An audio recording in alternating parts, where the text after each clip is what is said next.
नमस्ते माता और बहनें, आप लोग के लिए जितिया की कथा लाए हैं, जरूर सुने। जितिया व्रत माताएं अपनी संतान की दीर्घायु के लिए रखती है। यह एक निर्जला व्रत है जो कि आश्विन मास के कृष्ण पक्ष की अष्टमी को रखा जाता है। मान्यता है कि इस व्रत को पूरी श्रद्धा से करने और जितिया व्रत की कथा को पढ़ने और सुनने वाली महिलाओं के बच्चे खुशहाल होते हैं और उनकी आयु लंबी होती है। तो आइए हम लोग कथा की ओर बढ़ते हैं। तब तक वीडियो को थोड़ा लाइक कर लीजिए, चैनल को सब्सक्राइब कर लीजिए। एक बार नैमिषारण्य के निवासी स्त्रियों ने संसार के कलानाथ सूत जी से पूछा, हे सूत जी, कराल कालिकाल में लोगों के बालक किस तरह दीर्घायु होंगे, सो कहिए। सूत जी बोले, जब द्वापर का अंत और कलयुग का आरंभ था, उसी समय बहुत सी सकुल स्त्रियों ने आपस में सलाह की, क्या इस कलयुग में माता के जीवित रहते पुत्र मर जाएंगे? जब वे आपस में कुछ निर्णय नहीं कर सकी, तब गौतम जी के पास पहुँच के पूछे। जब उनके पास पहुँची तो उस समय गौतम जी आनंद के साथ बैठे थे। उनके सामने जाकर उन्होंने मस्तक झुकाकर प्रणाम किया। तदनंतर स्त्रियों ने पूछा, हे प्रभु, इस कलयुग में लोगों के पुत्र किस तरह जीवित रहेंगे? इसके लिए कोई व्रत या तप हो तो कृपया करके बताइए। इस तरह उनकी माता सुनकर गौतम जी बोले, आपस में वही बात कहूँगा जो मैंने पहले से सुन रखा है।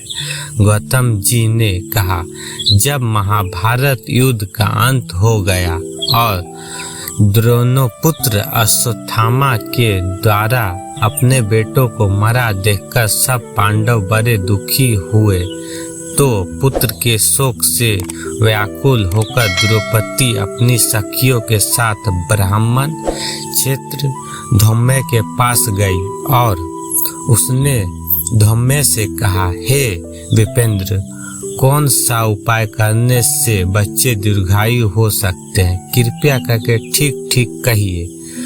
धौम्य बोले, सतयुग में सत्य वचन बोलने वाला, सत्याचरण करने वाला समदर्शी जिमुतवाहन नामक एक राजा था। एक बार वह अपनी स्त्री के साथ अपनी ससुराल गया और वहीं रहने लगा। एक दिन आधी रात के समय पुत्र के शोक से व्याकुल कोई स्त्री रोने लगी, क्योंकि वह अपने बेटे के दर्शन से निराश हो चुकी थी। उसका पुत्र मर चुका था। वह रोती हुई कहती थी, हाय मुझ बूढ़ी माता के सामने मेरा बेटा मर जा रहा है। उसका रुदन सुनकर राजा जिमुतवाहन का मानो हृदय विपिन हो गया। वह तत्काल उस स्त्री के पास गया और उसने पूछा, तुम्हारा बेटा कैसे मरा? बूढ़ी औरत ने कहा, गुरु प्रतिदिन आकर गांव के लड़कों को खा जाता है। इस पर दयालु राजा ने कहा, माता अब तुम रो मत, आनंद से बैठो, मैं तुम्हारे बच्चे को बचाने के प्रयत्न करता हूँ। ऐसा कहकर राजा उस स्थान पर गया जहाँ गरुड़ आकर प्रतिदिन मांस खाया करता था। उसी समय गरुड़ भी उस पर टूट पड़ा और मांस खाने लगा। जब अतिशय तेजस्वी गरुड़ ने राजा का बायां अंग खा लिया तो झटपट राजा ने अपना दाहिना अंग फेरकर गुरु के सामने कर दिया। यह देखकर गुरु जी ने कहा, तुम कोई देवता हो? कौन हो तुम? मनुष्य तो नहीं जान पाते। अच्छा, अपना जन्म और कुल बताओ। पीड़ा से व्याकुल मन वाले राजा ने कहा, हे पक्षीराज, इस तरह के प्रश्न करना व्यर्थ है। तुम अपनी इच्छा भर के मेरा मांस खाओ। यह सुनकर गरुड़ रुक गए और बड़े आदर से राजा के जन्म और कुल की बात पूछने लगे। राजा ने कहा, मेरी माता का नाम है शिव्या और मेरे पिता का नाम है साल्विहान। हे सूर्यवंश, मेरा जन्म हुआ है और जिमुतवाहन मेरा नाम है। राजा की दयालुता देखकर गरुड़ ने कहा, हे महाभाग, तुम्हारे मन में जो अभिलाषा हो वह मांगो। राजा ने कहा, हे पक्षीराज, यदि आप मुझे वर दे रहे हैं तो वर दीजिए कि आपने अब तक जितने प्राणियों को खाया है वे सब जीवित हो जाए। हे स्वामीमिन, अब से आप यहाँ बालकों को ना खाए और कोई ऐसा उपाय करे कि जहाँ जो उत्पन्न हो वे लोग बहुत दिनों तक जीवित रहे।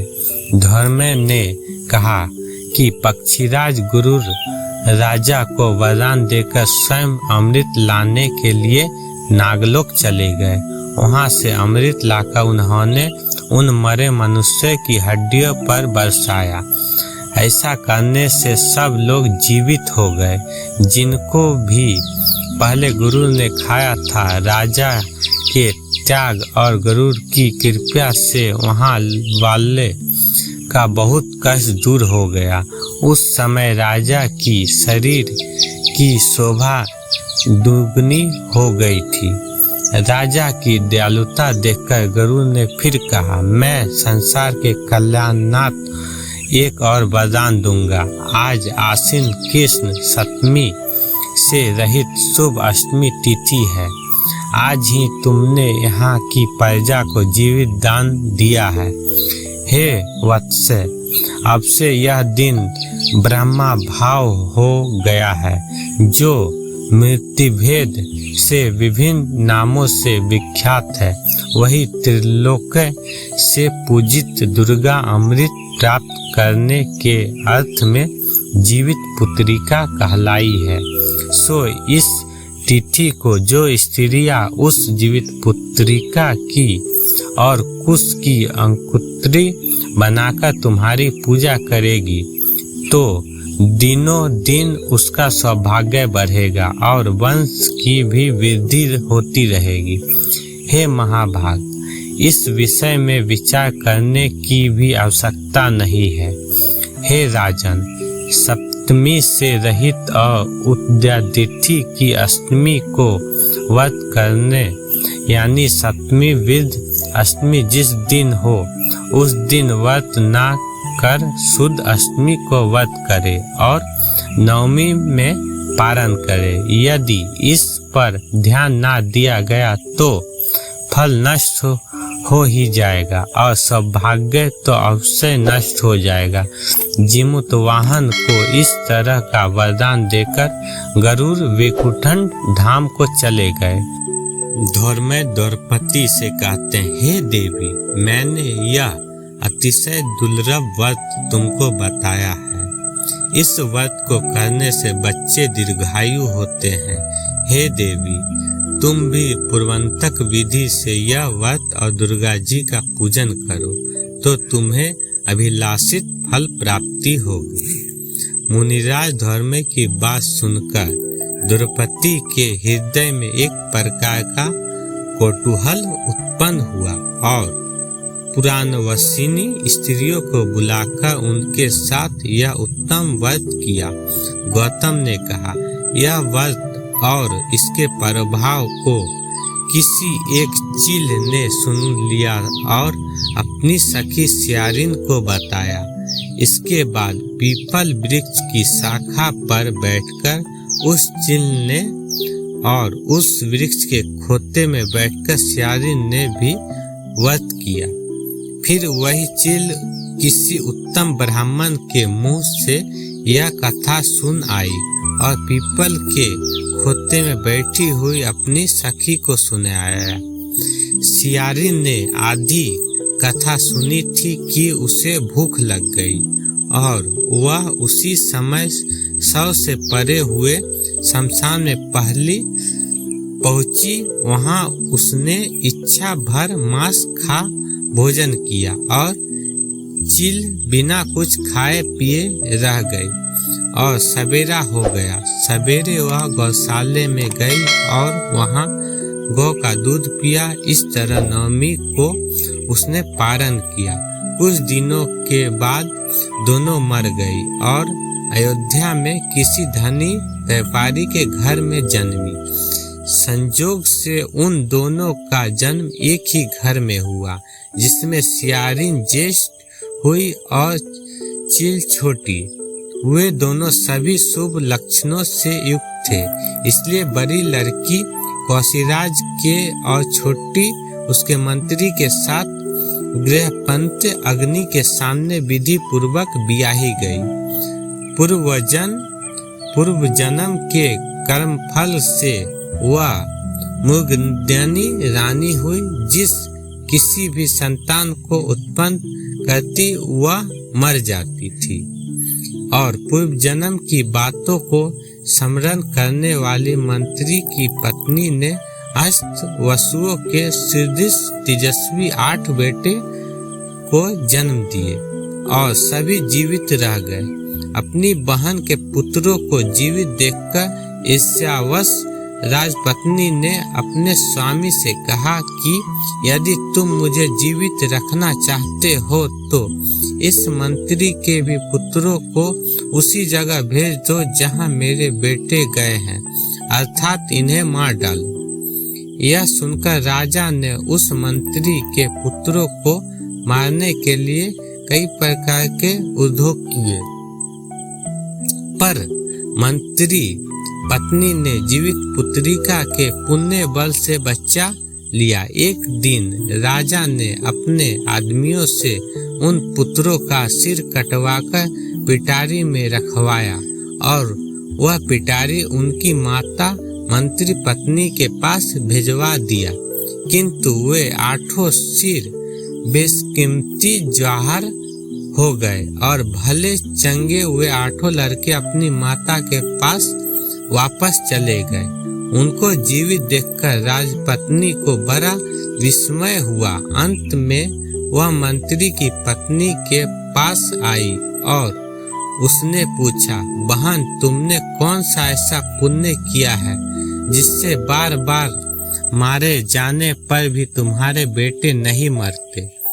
इस पर मंत्री की पत्नी ने कहा, पूर्व जन्म में चील थी और तुम सियारिन, दोनों ने व्रत किया था। तुमने व्रत के नियमों का भली भांति पालन नहीं किया था और मैंने किया था। इसी दोष से ही बहन तुम्हारे बेटे नहीं जीते हैं। और राजरानी, अब भी तुम उस जीवित पुत्रिका व्रत को करो तो तुम्हारे बेटे दीर्घायु होंगे। मैं तुम्हें सच सच कह रही हूँ। उसके कथा अनुसार रानी ने व्रत किया, तभी उसके बेटे सुंदर और दीर्घायु होकर बड़े बड़े राजा हुए। सूत जी कहते हैं कि सब प्रकार का आनंद देने वाला मैंने यह दिव्य व्रत बतलाया। स्त्रियां चिरंजीवी संतान चाहती हो तो विधि पूर्वक यह व्रत जरूर करें। धन्यवाद।